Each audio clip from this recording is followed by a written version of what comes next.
American heroes in Normandy. We remember D-Day, and we remember what they told us on the beaches of Normandy and our promise. From ABC News World Headquarters in New York, this is World News Tonight with David Muir. Good evening. It is great to have you with us here on a Friday night. We'll get to these storms, the tornado threat, and that scene at LaGuardia Airport here in New York City, and images of the storms hitting Boston, all of it in a moment here. Lee, of course, has the forecast.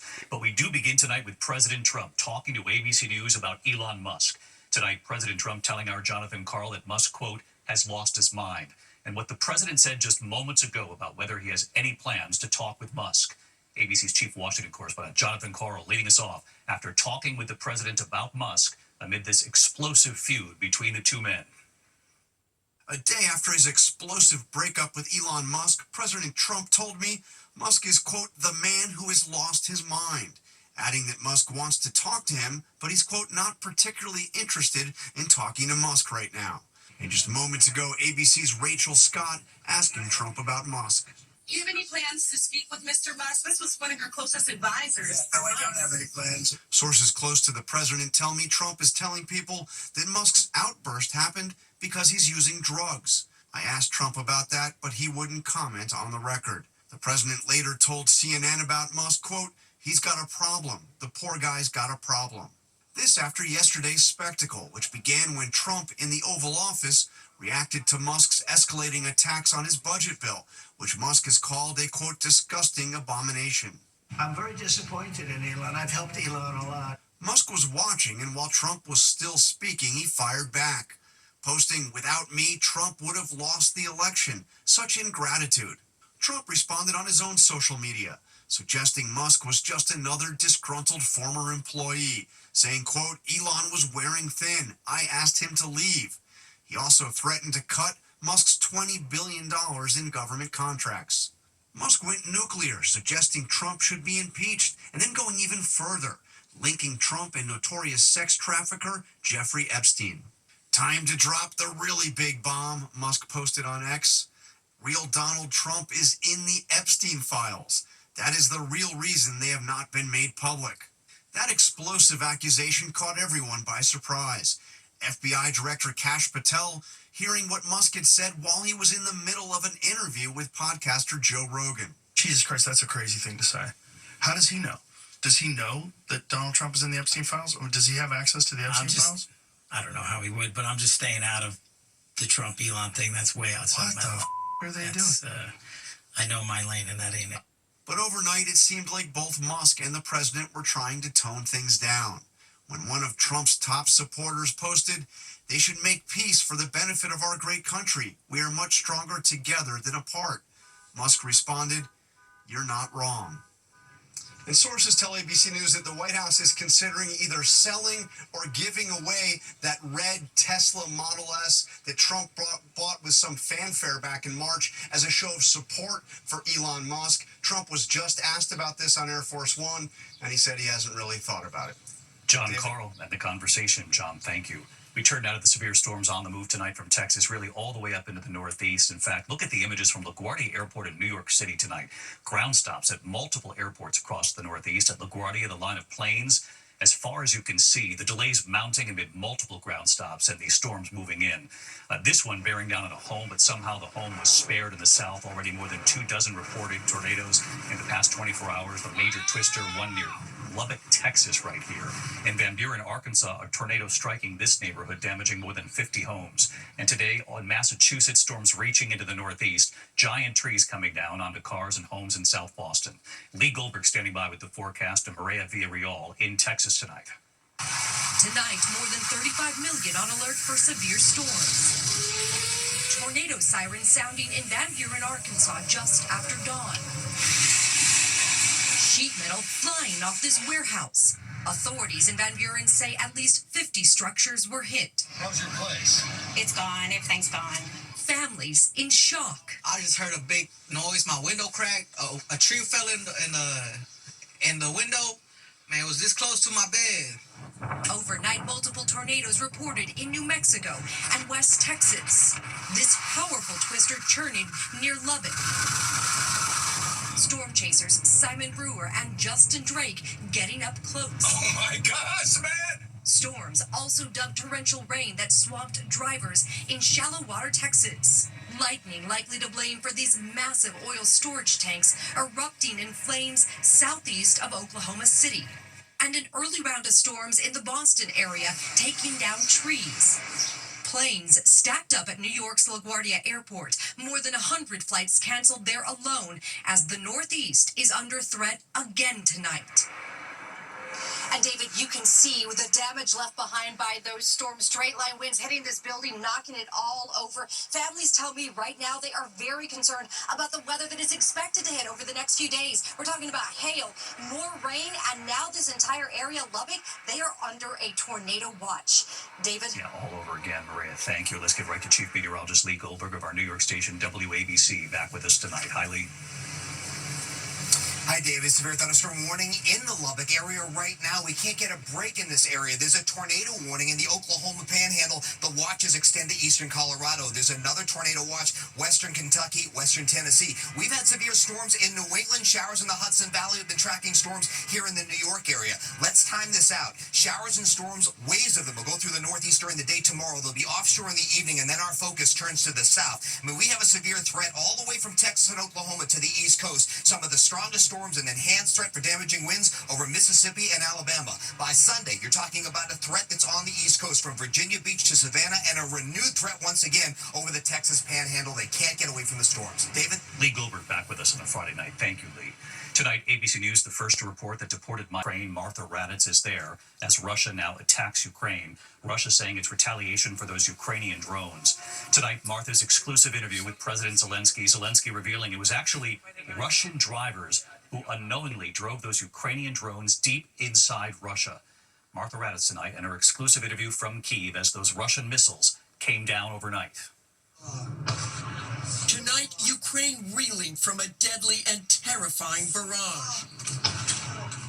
Nearly 500 Russian missiles and drones raining down on Ukraine. Russia says this is retaliation for that stunning Ukrainian attack, those Ukrainian drones that flew deep inside Russia and set Russian military planes on fire. Now, Russian missiles slamming this neighborhood in video circulating online. And outside Kyiv, where we are, explosions as Russia's fury is felt here. Ukraine's national athletics team taking cover as bombs fell around us. We took shelter during a relentless 4-hour-long assault here, our team in the bunker, as Russia targeted nearly every corner of Ukraine. More than 50 people have been killed or wounded in these attacks. And tonight, with his country under attack, my exclusive interview with President Zelensky. It's quite a night. Yeah, this is all night. We ask about that brazen drone attack on Russia. Drones launching out of containers atop trucks, soaring toward their targets, setting multiple Russian warplanes, including nuclear-capable bombers, on fire. Zelensky telling me it took 1.5 years to plan, then making this stunning revelation, saying the Russians themselves unknowingly delivered those drones to their locations. You had Russian drivers who had no idea. They didn't know. They didn't. The drivers didn't know what they do. Yeah, they just did their job. And 3 years into this bloody war, we asked the Ukrainian leader to respond to this comment from President Trump, comparing it to 2 children fighting in the park. Sometimes you see 2 young children fighting like crazy. They hate each other and they're fighting in a park. And you try and pull them apart. They don't want to be pulled. Sometimes you're better off letting them fight for a while and then pulling them apart. Do you think the president is getting that message when he says things like it's 2 children fighting? А президент – це не відносно президента Трампа, а It's not about President Trump, Zelensky told me. It's really about any person who is thousands of miles away and cannot fully feel and understand this pain, adding, we are not kids with Putin at the playground. He is a murderer who came to this park to kill the kids. And David, President Zelensky telling me he does not believe that Putin wants peace and is urging President Trump and world leaders to put much stronger sanctions on Russia. Meanwhile, here in Ukraine, those intense Russian bombings continue. David? Martha Raddatz in Ukraine for us tonight. Martha, thank you. She'll be in Kyiv, and more of her interview with President Zelensky and her reporting Sunday morning right here on ABC's This Week. We'll be watching, Martha. Thanks. Back here in the U.S. tonight, there is breaking. The American passenger describing the horror after tourists were trapped on a crowded ferry, the tour boat flooding with water, passengers jumping for their lives, smashing windows to get out. Here's Britt Clennett. Tonight, an American tourist speaking out after surviving this horrific ferry sinking off the coast of Bali. 24-year-old Lauren Daigle was on the trip of a lifetime celebrating her birthday when the ferry was suddenly hit by a large wave. Everyone was screaming bloody murder and get out, because they were saying go, go, go at the front, but they had nowhere to go. 89 passengers and 5 crew on board, the ship taking on water, beginning to tilt. Break the window, break the window. Lauren kicking the window, breaking the glass to escape. Passengers desperately clinging to the overturned ferry, being pummeled by waves. People were just throwing themselves, just jumping across to the other boat. All survived, according to Indonesian authorities, who sent in divers to ensure no one was trapped. And David, that passenger, Lauren, saying that among those scrambling to escape were people with babies and old people. David? Just extraordinary, Britt. Thank you. When we come back tonight, word coming in, the school shooting that authorities say they foiled. It was planned for a high school graduation. More in a moment. Also news on that fugitive father who authorities say killed his 3 young daughters, what they're now warning the community about. And he's been doing his own death-defying stunts for years. Tom Cruise setting a world record tonight. This is the movies. You'll see the real thing here in a moment.